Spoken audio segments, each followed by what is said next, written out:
Faire ruisseler des rivières au milieu du désert, c'est la folle idée qu'a eue Mouammar Kadhafi pour son pays.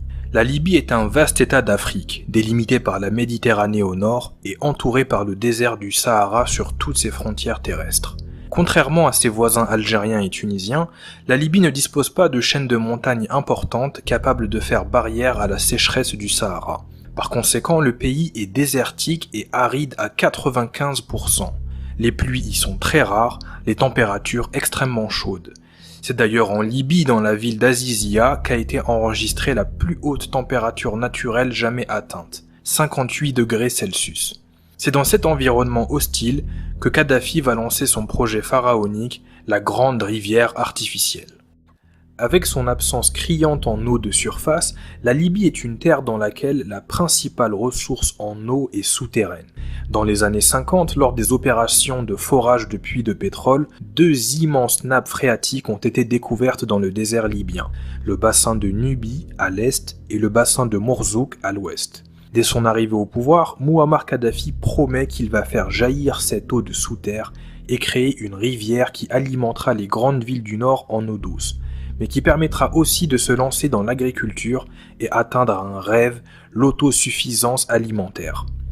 Il est essentiel de rappeler qu'en réalité, le terme de rivière ne correspond pas réellement à la nature du projet. En effet, il s'agit concrètement d'un réseau de pipelines installé en profondeur sous le désert du Sahara. L'eau est pompée dans les nappes de Nubie et Mourzouk et acheminée jusqu'aux grandes villes du nord à travers ces pipelines. Le projet est officiellement lancé en 1983. Il est prévu que les travaux durent jusqu'en 2010. Le projet comporte d'abord une phase de construction des fameux pipelines. Kadhafi a insisté afin que des sociétés italiennes viennent s'installer en Libye pour produire les matériaux. Deux usines sont alors inaugurées à Brega et Safir. Ensuite, ce qu'il faut savoir, c'est que le projet est découpé en plusieurs phases. La phase 1 concerne l'est du pays. Deux stations de pompage sont construites à Tazerbo et Safir afin de pomper l'eau de la nappe de Nubie. Des pipelines sont alors installés en direction du nord où plusieurs réservoirs géants sont construits. Ils permettront de stocker l'eau et gérer l'approvisionnement des grandes villes tout au long de l'année. La phase 2 concerne cette fois-ci l'ouest du pays et plus particulièrement la capitale Tripoli et ses environs. Des stations de pompage sont construites aux alentours de Djabel Assouna afin de pomper l'eau de la nappe de Mourzouk et l'acheminer vers la capitale. Et pour finir, la troisième phase est une extension de la phase 1, avec la construction d'une nouvelle station de pompage à Koufra. Le quotidien des Libyens est littéralement bouleversé par ce projet. Les habitants des grandes villes du Nord ont maintenant accès 24 heures sur 24 dans leur foyer à une eau potable, ce qui n'était pas le cas auparavant. Le pays se lance alors dans l'agriculture, la technique utilisée est l'irrigation par pivot en plein désert, ce qui crée des paysages époustouflants, des cercles de verdure apparaissent dans ce Sahara si sec. Des oasis artificielles sont aussi créées tout le long des trajets qu'effectue l'eau vers la côte. La production nationale agricole explose. Des fruits et des légumes made in Libya font leur apparition dans les marchés et en grande quantité, ce qui est inédit.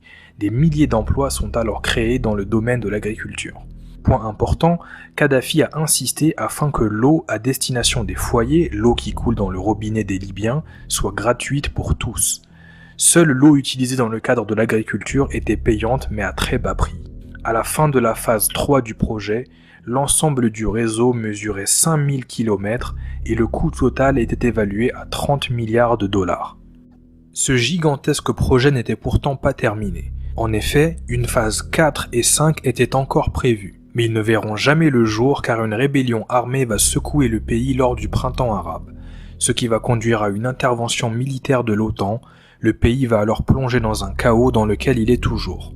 À l'heure actuelle, le projet semble mal en point, des frappes de la coalition ont touché plusieurs installations, ce qui a endommagé l'infrastructure. Le chaos actuel en Libye a conduit des employés travaillant dans les stations de pompage à quitter le pays à cause de l'insécurité et parce qu'ils n'étaient plus payés. Et pour finir, des problèmes de maintenance entraînent des coupures régulières d'eau plusieurs fois par jour. J'espère que la vidéo vous a plu. N'hésitez pas à m'encourager en laissant un pouce bleu. Vous pouvez aussi vous abonner afin d'être averti lors de la prochaine publication d'une vidéo. Et bien sûr, l'espace commentaire est là pour vous. Exprimez-vous, posez vos questions. Et d'ici là, prenez soin de vous.